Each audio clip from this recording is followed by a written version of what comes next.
సుప్రీంకోర్టులో Chandrababu quash petition రేపటికి వాయిదా పడింది। ఈ రోజు ఉదయం నుంచి కూడా చంద్రబాబు తరపు లీగల్ టీమ్ కి సంబంధించి హరీష్ సాల్వే చాలా సుదీర్ఘమైనటువంటి వాదనలు వినిపించారు। సెక్షన్ 17 సంబంధించి ఆ గ్రౌండ్స్ మీదే చాలా సుదీర్ఘమైనటువంటి వాదనలు వినిపించారు। ముఖ్యంగా గవర్నర్ అనుమతి తీసుకోవాల్సిందే అరెస్టుకు ముందంటూ కూడా ఆయన చాలా స్ట్రాంగ్ గా తన ఆర్గ్యుమెంట్స్ వినిపిస్తున్నారు। రేపు సిఐడి తరపున ముకుల్ రోహిత్గి తమ వాదనలు వినిపించబోతున్నారు। ఈ రోజు ఉదయం నుంచి కూడా చాలా సుదీర్ఘమైన వాదనలు వినిపించారు హరీష్ సాల్వే వర్చువల్ గా। ఆ తర్వాత లంచ్ తర్వాత వరకు వాయిదా పడింది। ఆ తర్వాత లంచ్ తర్వాత తిరిగి విచారణ ప్రారంభమైంది। అప్పుడు కూడా హరీష్ సాల్వే తన వాదనలు చాలా గట్టిగా వినిపించారు। బాబు తరపున 17A కి సంబంధించి పర్మిషన్ తీసుకోవాలి, గవర్నర్ అనుమతి కంపల్సరీ కావాలంటూ కూడా ఈ రోజంతా కూడా ఆ గ్రౌండ్స్ మీదే వాదనలు కొనసాగాయి। ఇక రేపు ఉదయం సిఐడి తరపున ముకుల్ రోహిత్గి వాదనలు వినిపించబోతున్నారు।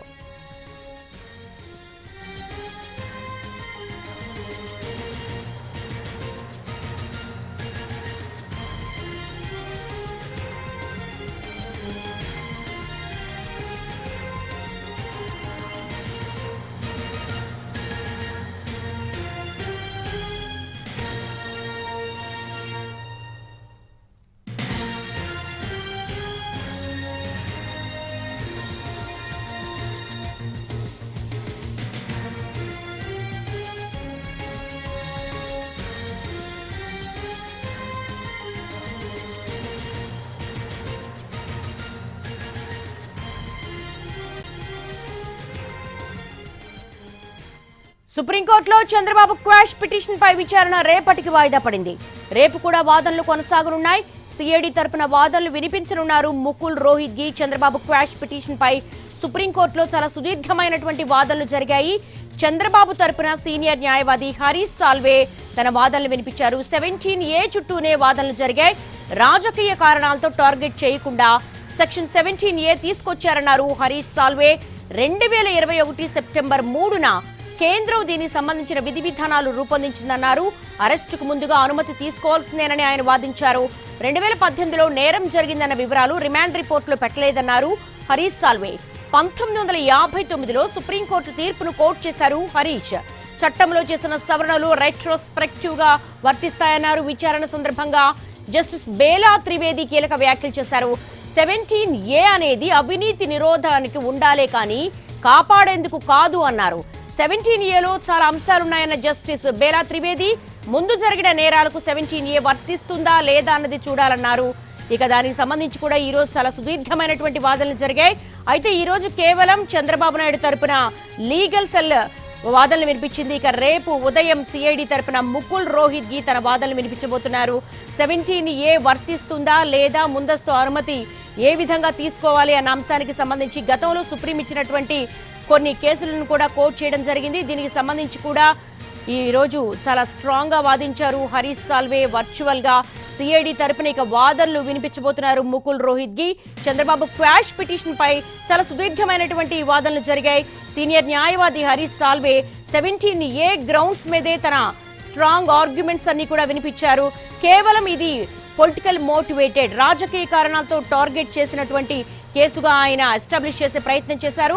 ఇకపోతే 17A అసలు ఎప్పుడు తీసుకొచ్చారు, ముఖ్యంగా 2021 సెప్టెంబర్ 3న కేంద్రం దీనికి సంబంధించి ఎటువంటి డైరెక్షన్స్ ఇచ్చింది, విధి విధానాలు ఏ విధంగా ఉన్నాయి అన్న దానికి సంబంధించి అరెస్టుకు ముందుగా అనుమతి తీసుకోవాల్సిందే అంటూ కూడా ఆయన చాలా స్ట్రాంగ్ గా తన ఆర్గ్యుమెంట్స్ అయితే వినిపించారు। అయితే 2018లో నేరం జరిగిందన్న వివరాలు రిమాండ్ రిపోర్టులో సిఐడి పేర్కొనలేదంటూ కూడా ఆ పాయింట్ ను కూడా హరీష్ సాల్వే కోర్టు దృష్టికి తీసుకొచ్చారు। అయితే 1959లో సుప్రీంకోర్టు తీర్పును కోట్ చేశారు హరీష్ సాల్వే। చట్టంలో చేసిన సవరణలు రెట్రోస్పెక్టివ్ గా వర్తిస్తాయన్నారు। దీనికి సంబంధించి కూడా మరి ఈ రోజంతా వాదనలు విన్నారు సుప్రీం న్యాయమూర్తి। ఇక రేపు కూడా దీనికి సంబంధించినటువంటి ఆర్గ్యుమెంట్స్ కొనసాగబోతున్నాయి। ఎందుకంటే హరీష్ సాల్వే లేవనెత్తినటువంటి కొన్ని టెక్నికల్ గ్రౌండ్స్ ఏవైతే ఉన్నాయో 17A ఇది వర్తిస్తుందా వర్తించదా, దీనికి సంబంధించి కూడా మరి అరెస్టుకు ముందు అనుమతి తీసుకోవాలా, గవర్నర్ అనుమతి తీసుకోవాలా అన్న విషయాలకు సంబంధించి మొత్తం ఈ స్కిల్ డెవలప్మెంట్ స్కామ్ లో చంద్రబాబు అరెస్ట్ అయిన దగ్గర నుంచి కూడా చాలా కీలకంగా మారినటువంటి అంశం సెక్షన్ 17A। ఈ గ్రౌండ్స్ మీదే చంద్రబాబు నాయుడు తరపు లీగల్ సీనియర్ అథారిటీ అంతా కూడా ఆర్గ్యుమెంట్ చేస్తున్న సందర్భం। గతంలో కూడా సిద్ధార్థ్ లూధ్రా ఈ గ్రౌండ్స్ మీదే ఆర్గ్యుమెంట్ చేశారు. ఆ తర్వాత హరీష్ సాల్వే కూడా ఈ గ్రౌండ్స్ మీదే ఆర్గ్యుమెంట్ చేస్తున్నటువంటి సందర్భం కనబడుతుంది. దానికి సంబంధించి కూడా 1959లో ఒక కేసుకు సంబంధించింది కూడా కోర్టు చేశారు.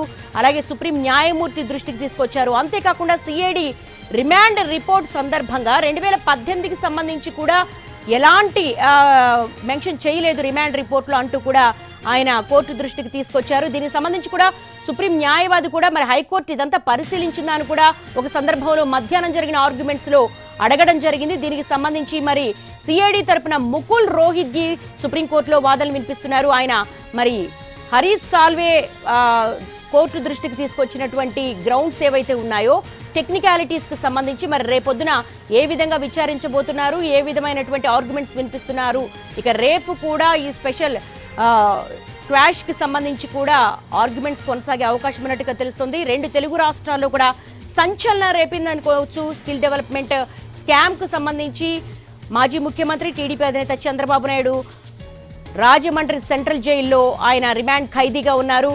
అయితే ఈరోజు ఏసీబీ కోర్టు కూడా మిగతా కేసులకు సంబంధించి ఔటర్ రింగ్ రోడ్కి సంబంధించి కావచ్చు, అలాగే ఇన్నర్ రింగ్ రోడ్కి సంబంధించి, అలాగే ఫైబర్ నెట్కి సంబంధించి కూడా కొన్ని బెయిల్ పిటిషన్స్ వేశారు. వాటిని డిస్మిస్ చేసింది. ఇక ఈ రోజు చాలా కీలక మారబోతోంది సుప్రీంకోర్టులో క్వాష్ పిటిషన్. హరీష్ సాల్వే చాలా స్ట్రాంగ్ గా 17A గ్రౌండ్స్ మీద ఆయన ఆర్గ్యుమెంట్స్ వినిపించారు.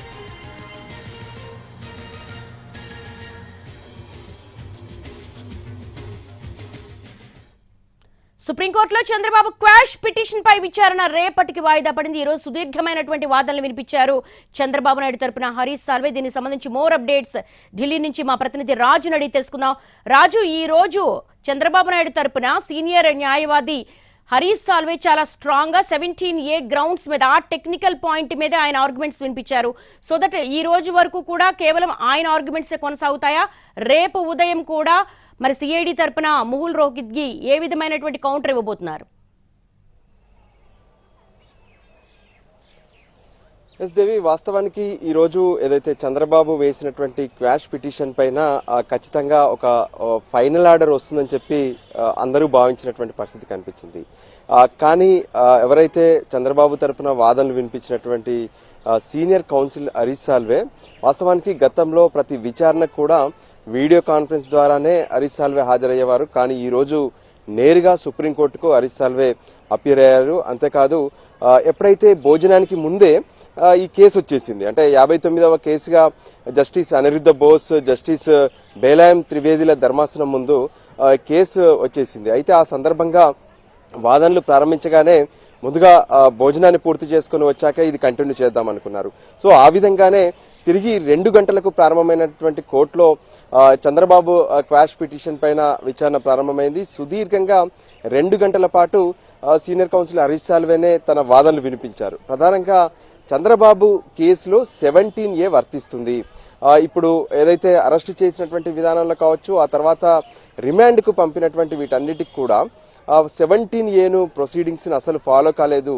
వాస్తవానికి ఏదైతే ఎఫ్ఐఆర్ నమోదైన తర్వాత తీసుకోవాల్సినటువంటి పరిణామాలన్నింటినీ కూడా వాళ్ళు ప్రొసీడింగ్స్ ఫాలో కాకుండానే చంద్రబాబుపై రాజకీయ కక్ష సాధింపుకు పాల్పడ్డారని చెప్పి దానికి అనుగుణంగానే 17Aలో ఉన్నటువంటి గ్రౌండ్స్ ఏంటి, ఓవరాల్ గా ఇప్పటి వరకు గతంలో 17Aకి సంబంధించినటువంటి తీర్పులు ఎలా ఉన్నాయి, హైకోర్టులో వచ్చినటువంటి వాదనలు ఎలా ఉన్నాయి, ఇటువంటి అంశాలపైన సుదీర్ఘంగా హరీష్ సాల్వే వాదనలు వినిపించారు. అయితే ఈ సందర్భంగా సైతం జస్టిస్ కూడా ఈ విషయంలో కొన్ని కీలక వ్యాఖ్యలు చేశారు. వాస్తవానికి ఎటువంటి సెక్షన్స్ ఉన్నా, ఎటువంటి 17A కానీ ఇతర సెక్షన్స్ అయినా కానీ ఎక్కడ కూడా ఎవరైతే తప్పులు చేస్తారో వాళ్ళని రక్షించడానికి కాదు, ఖచ్చితంగా వీటన్నిటిని కూడా ఫాలో కావాల్సి ఉంటుంది కదా అని చెప్పి కూడా స్పష్టం చేసినటువంటి పరిస్థితి ఉంది. ఈ సందర్భంగా ఏదైతే 17A సెక్షన్ సైతం అవినీతిని నిరోధించేలా ఉండాలి, కానీ ఎక్కడ కూడా కాపాడేందుకు కాదు అనే ఒక స్పష్టమైనటువంటి కామెంట్ చేశారు.